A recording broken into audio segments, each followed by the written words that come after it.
Hello everyone, so part 2 of my previous journey. You may have seen me start exploring composing templates. If you've never seen these things before, idea is you basically pre-structure and spend loads of time pre-building your templates that you're going to use, so that when you just want to do something, you load your template up and you just crack on and get stuck in. So what I went through the last video though is it didn't have anything mixed, so I will show you. Here's it unmixed on my staccato section.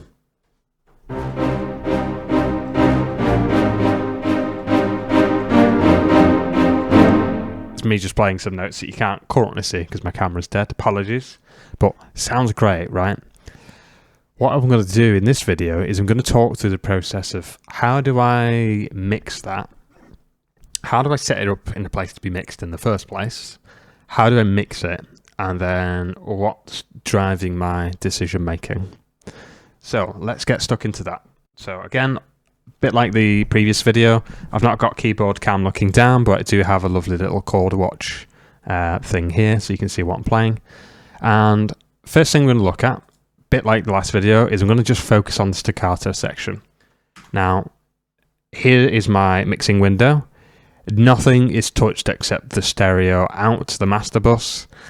Please, if you are going to mix, don't touch your stereo out. It's a big no-no. I've had to do it because I'm streaming and doing all sorts of stuff at the same time. So it's just a lazy man's fix. What I'm going to do though is I'm going to tweak that back to 0. And instead of touching the stereo out, I'm going to grab every single track and channel that I have. That's an input. I'm going to group them all together. And I'm going to put them absolutely to -8. So every single channel is now to -8, with the exception of, well, the MIDI channel doesn't matter, so you can forget about that, and the stereo outs. The groups I will play with later. Why would you do this? Someone may ask. It's about giving yourself headroom to play and mix. If everything sounds really loud, then your tendency is to start turning stuff down straight away. Just start with everything turned down and you can turn up rather than turning down, yeah? So same type of thing. Let's try again.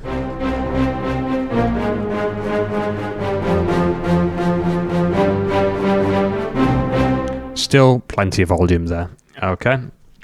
So let's then look at how do I mix this. 3 different ways you can go about this. You could mix them all individually.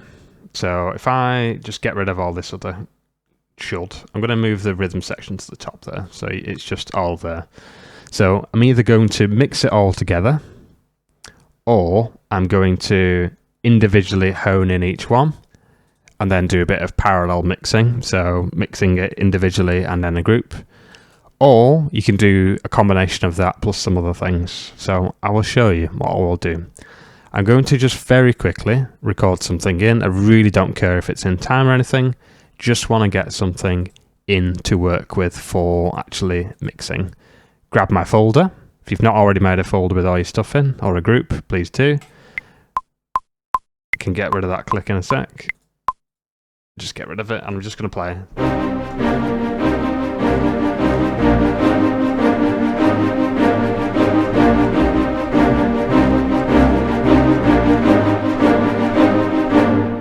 That'll do. Wow, that's very funky looking, isn't it? Love that. It's completely accidental. So here's what that sounds like. Just get rid of that start bit.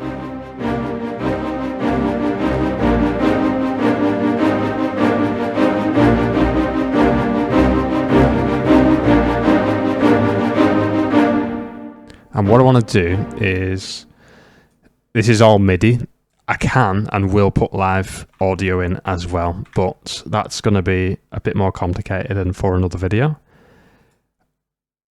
I'm just going to quickly quantize this as probably 16th notes. Quantize the lengths and ends just so it sounds.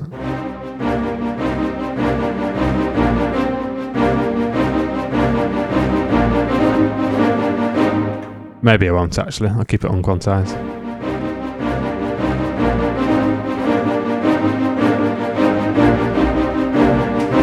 Okay, there we go. So I'll keep it like that. Now, when I made this track, I grabbed all of these instruments like this. I right-clicked and I said add group track to selected tracks. Other way of doing this in another piece of software, you grab all your instruments and you send them to another channel. So I could send that to... I've made a sustain, a lead, a melody track here. I've not actually made a track for these, so let's do that. I only added these a little bit earlier on, so I'm just going to call this rhythm. Oh, Christ, my brain. Rhythm. It's definitely spelled wrong.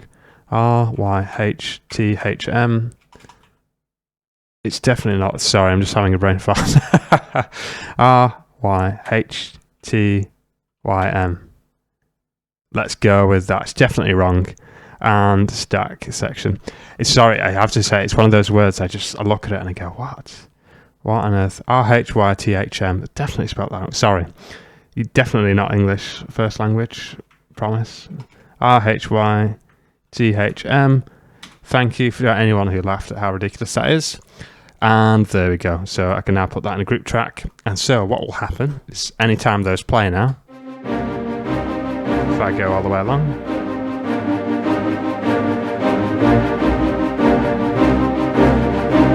I've got a lovely channel for them there. Okay, so this is just the way Cubase works, but I can start loading stuff onto this. So maybe I want to whack a compressor on there. I might want to put a bit of a saturation on there. Let's do that very quickly. Let's see how awful that sounds.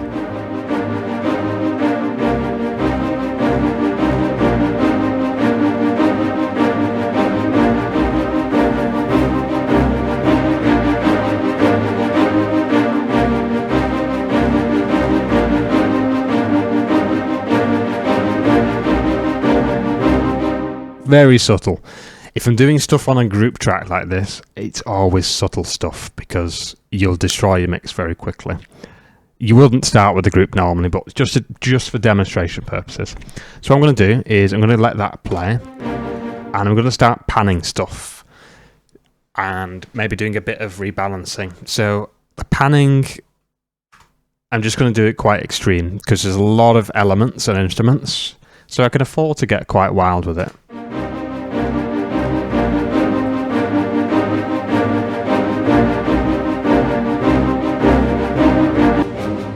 Going to keep that central and push it up.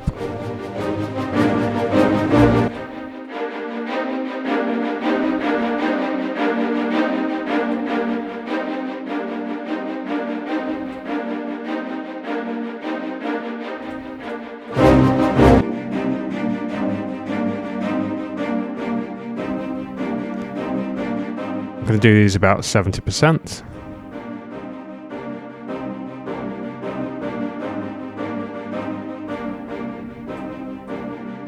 These about 60.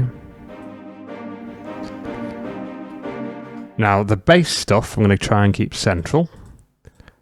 Normally what I do is I send the high end stuff to the right ear and the low end stuff to the left ear to give you the idea that you sat at a piano or something, or you sat in front of the orchestra. But I'm just going completely random this time, just seeing what it sounds like.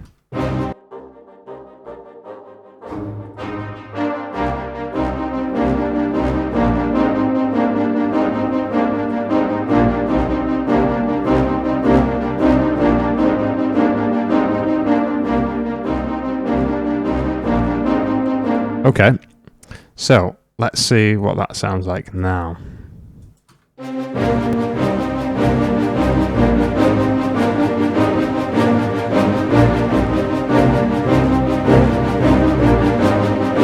Already it's got a bit more width. I've not even done anything, just a bit of panning. It's not lost any character or qualities, but what has happened is the balance is slightly off, because it's all over the place. So what you can do is either just use your ears, or you've got these lovely digital scales at the bottom of your mixing. Use them, they're quite handy. You know, so that's peaking at -4, -8, -16. Right, let's push that up then.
Let's check it.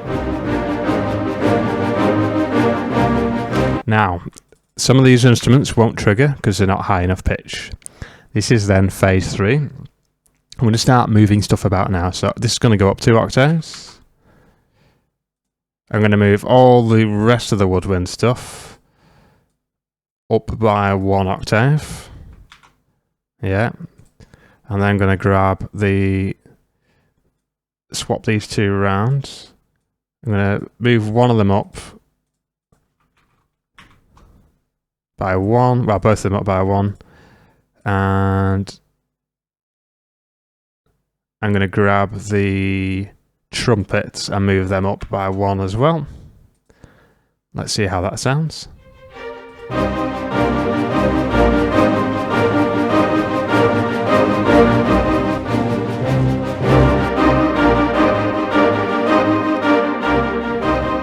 Do another balance pass.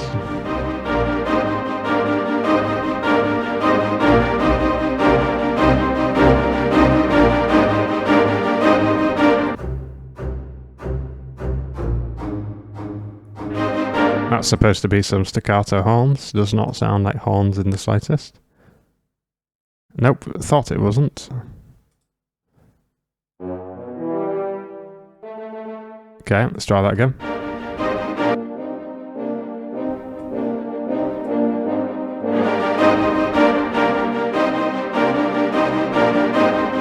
So I've got something that's poking my right ear now, which is good. It's a lot of presence. Just needs to come down a bit. It's not that.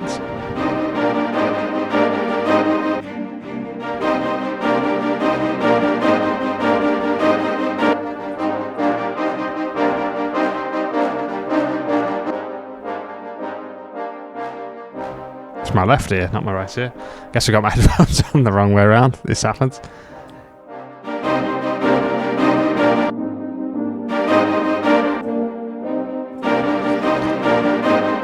Right, so let's put the big boy back in.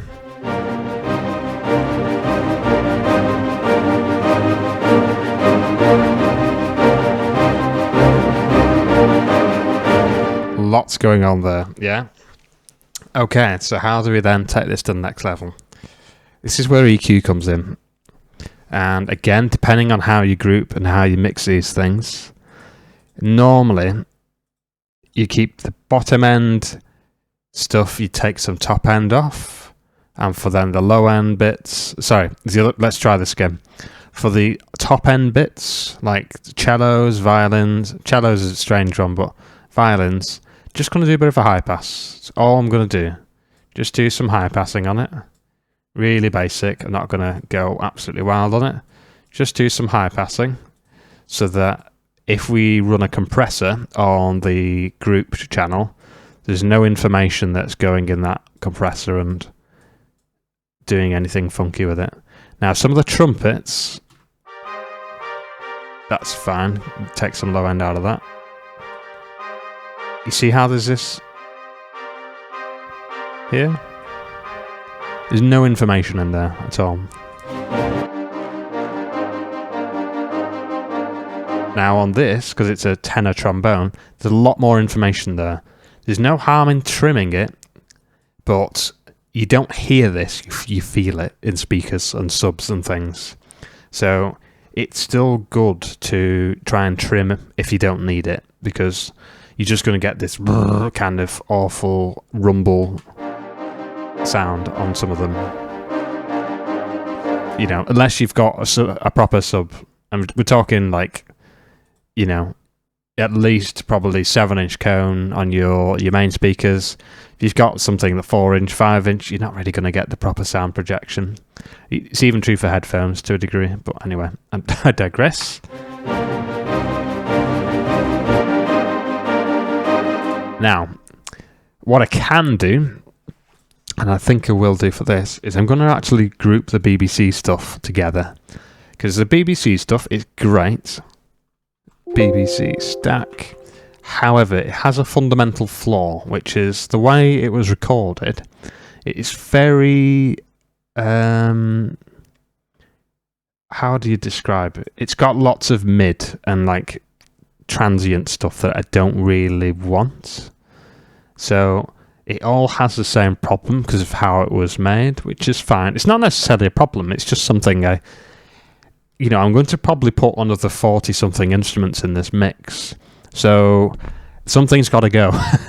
Otherwise, there's just not enough acoustic headroom for it to all fit in. So let's go then to BBC Stack.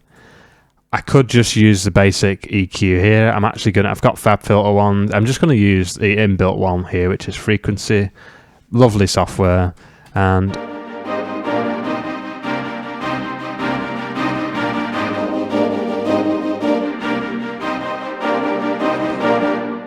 so you don't want to do these really aggressive sweeps, but just trying to exaggerate how this sounds in my ears. So I've got that versus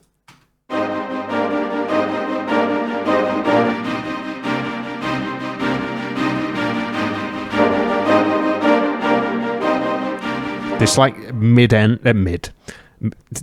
mid-end. There's just this middle resonance bit that I don't quite like. So I found the rough spot. I'm going to just then, about 500 hertz. I'm just going to take a bit off. That's affecting all of those instruments. So I don't want to do something wild, but,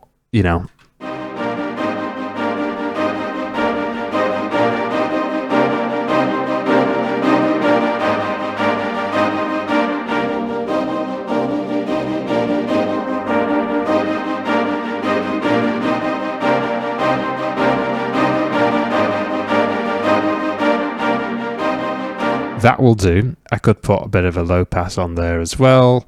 You could do all sorts there, but because I'm mixing an entire group, don't want to do some like really wild stuff because ideally you want to fix it at source level, So that's that. This is now getting to I come up with 3 options before. This is option 3 now of I'm grouping groups and then I'm going to put a compressor on there. I could do a multi-band compressor.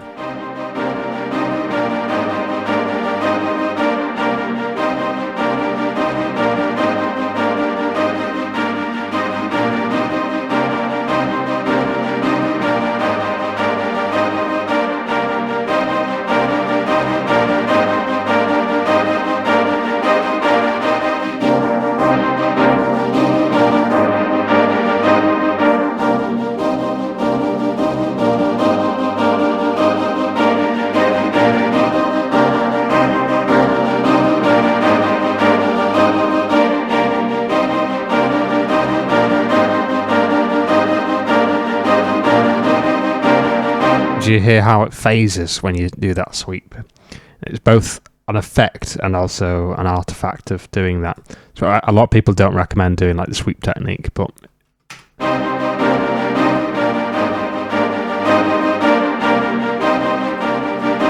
the compressor actually makes all of that worse. So I'm just going to disregard it because it's quite neutral sounding now. It's not overly much. And then what will happen is when I put this big fat thing in here,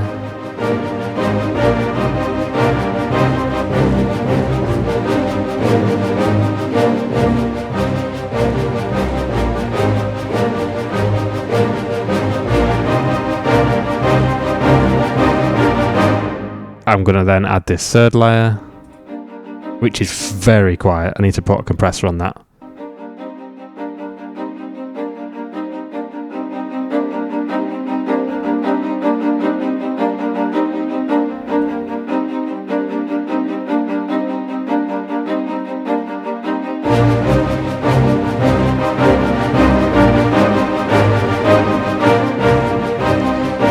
I'm not going to say that's mixed in the slightest, but it gives you an idea of, how very quickly you can then change something from being, quite sterile, not necessarily sterile in that case, but, and then start adding something to it.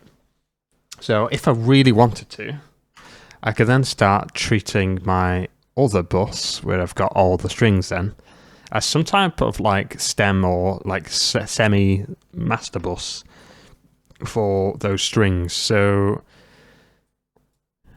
what I'm going to do is actually put then a bit of a reverb on. I just used a stock one. Let's go for reverence. I always go for Tokyo Hall. It's an absolute favourite. And I'm going to pour it at about 25% mix.